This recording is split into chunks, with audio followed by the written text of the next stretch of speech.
Pour rester connecté avec l'actualité chrétienne de Montréal et du monde, une seule adresse, www.radioéclat.com. Pas de doute, vous êtes à la bonne place pour les dernières informations religieuses et chrétiennes du monde. Mesdames et messieurs, bonjour, bonsoir à vous toutes et à vous tous. Ici Jean-Étienne Dorsan, nous sommes deux à la présentation. Salut Judith Oscar. Salut Jean-Étienne, très heureuse de vous retrouver pour les nouvelles. Voici les titres. L'attaquant brésilien Richarlison Andrade glorifie Dieu pour avoir été l'un des buteurs du premier match de son pays à la Coupe du Monde. Dieu a vu mon effort, affirme-t-il. Le pasteur protestant évangélique Joël Thibault s'oppose à la Coupe du Monde au Qatar. L'aumônier de nombreux sportifs de haut niveau, dont le footballeur Olivier Giroud, nous expliquera pourquoi tantôt. Le pape François établit un lien entre la souffrance des Ukrainiens d'aujourd'hui et nous citons le génocide artificiel causé par Staline dans les années 1930. La teneur d'une lettre écrite par le pape sur le sort des Ukrainiens actuellement vous sera livrée tantôt. Aux États-Unis, la haute cour de Géorgie rétablit l'interdiction des avortements. Les juges ont mis en attente une décision d'une juridiction inférieure pendant qu'ils examinent un appel. Voilà pour le menu. Restez avec nous. Le développement du Radio-Journal s'en vient, mesdames et messieurs. Radio Éclat pour la fraîcheur de votre âme.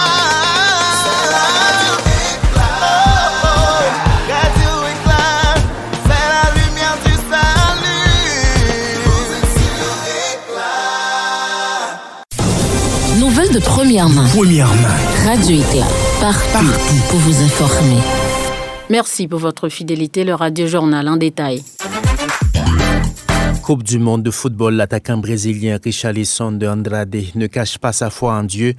Il l'a même remercié de lui avoir, selon lui, permis de jouer la Coupe du monde à la suite d'une blessure.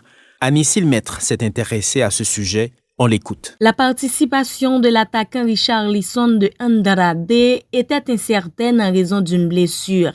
Il a donc prié Dieu de le laisser se rétablir afin qu'il puisse être présent au Qatar pour représenter son pays, selon un article du site bibliatodo.com. Il y a quelques semaines, je pleurais, hésitant à venir. Le jour de l'examen, ce fut l'un des jours les plus longs de ma vie. Je me souviens que c'était un jour de congé et que je suis allé passer le test. J'étais sur le brancard, en attendant le résultat. Les médecins allaient et venaient. Je devenais nerveux et le temps ne passait pas, a-t-il raconté au sujet de son évaluation médicale. Donc, je pense que ça valait la peine de faire tous ces efforts pour mon rétablissement. Dieu a vu mes efforts. Il a vu le désir que j'avais de venir à la Coupe du Monde, a-t-il ajouté, cité par le site internet de la Confédération brésilienne de football. Les origines et les racines de Richarlison sont plutôt humbles. Dès son plus jeune âge, appartenant à une famille modeste, il a travaillé en nettoyant des voitures et en vendant des glaces pour aider aux dépenses du ménage. Pour sa première chance de jouer, il n'avait même pas assez d'argent pour acheter des billets de voyage pour l'un des États du pays. Il a donc dû faire en sorte que cette chance soit vraiment impressionnante avec sa performance. Dans son parcours, l'attaquant a joué pour des équipes nationales et internationales, se distinguant par son travail pour Fluminense, Watford, Everton et aujourd'hui Tottenham.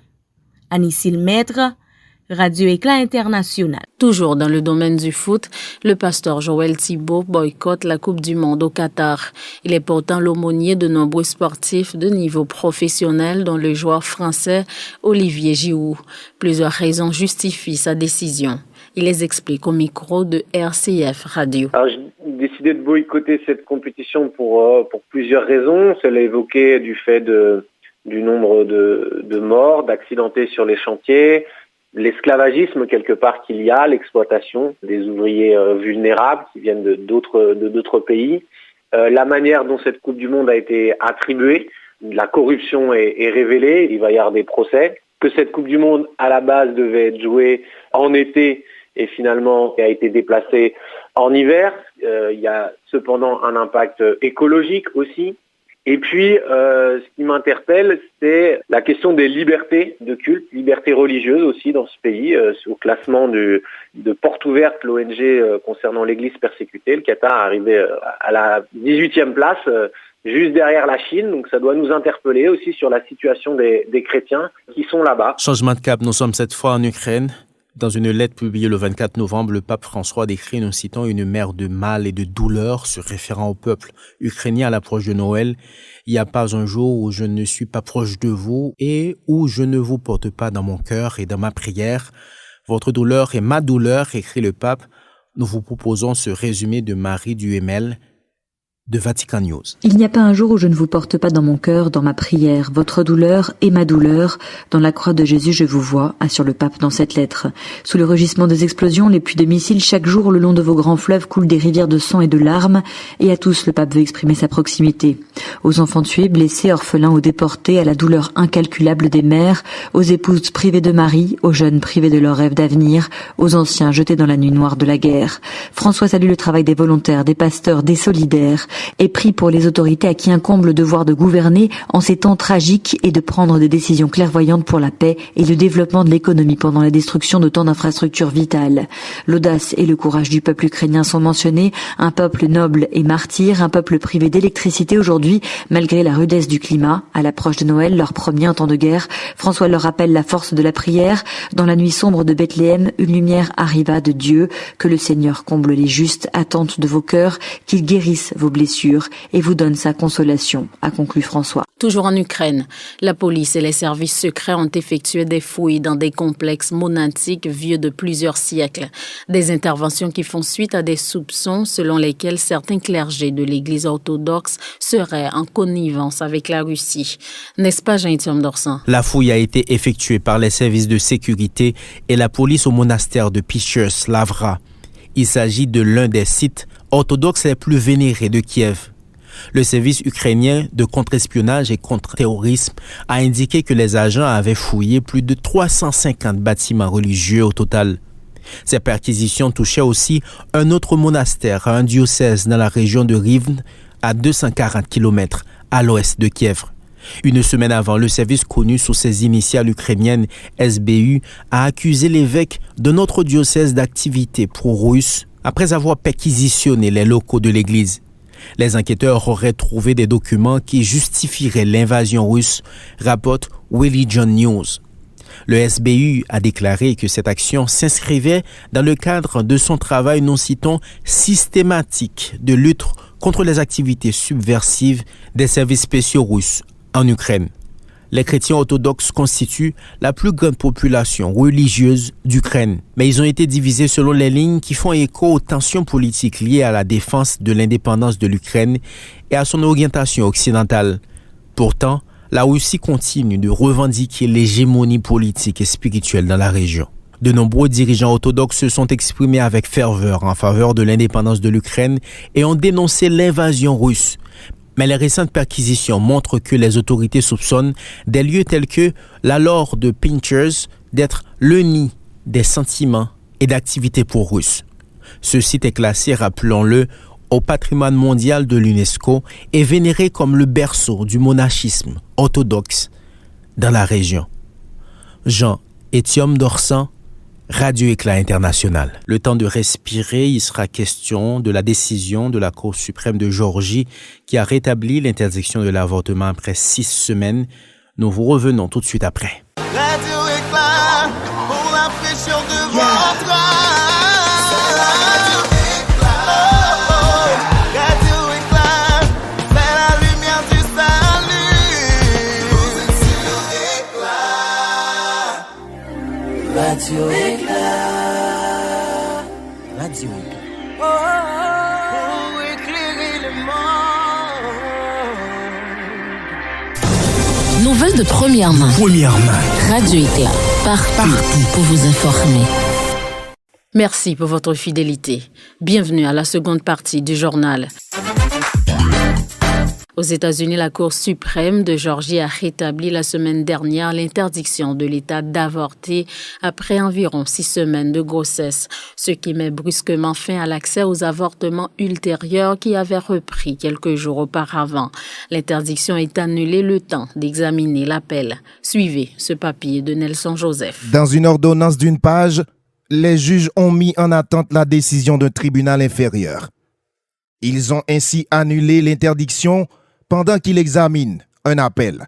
Les médecins qui avaient recommencé à pratiquer des avortements après 6 semaines ont dû cesser immédiatement. Les défenseurs de l'avortement ont critiqué l'ordonnance, affirmant qu'elle traumatiserait les femmes qui doivent désormais se rendre dans d'autres États pour se faire avorter ou garder leur grossesse. Selon l'American Civil Liberties Union of Georgia, qui représente les prestataires de services d'avortement contestant l'interdiction.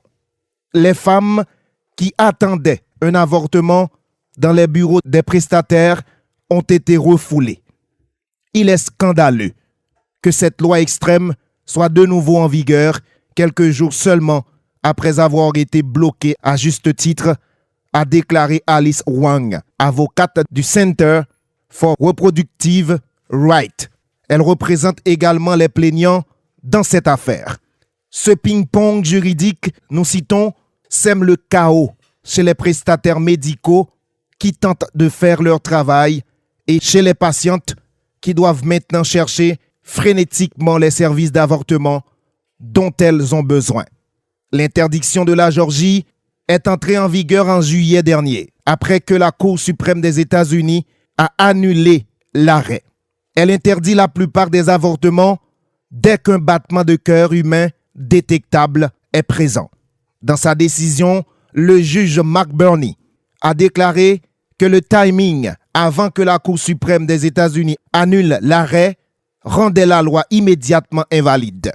Les législatures excèdent leur autorité lorsqu'elles promulguent des lois qui violent un droit constitutionnel déclaré par le pouvoir judiciaire, a-t-il écrit. Nelson Joseph, Radio Éclat International. Persécuter et oublier, le titre du rapport de l'aide aux églises en détresse de cette année. Le document montre que dans 75% des 24 pays étudiés, l'oppression et la persécution des chrétiens ont augmenté. En Afrique, la violence est perpétrée par des militants non gouvernementaux, dont les djihadistes. En Moyen-Orient, dans certains des États, les chrétiens sont traités comme des citoyens de seconde zone.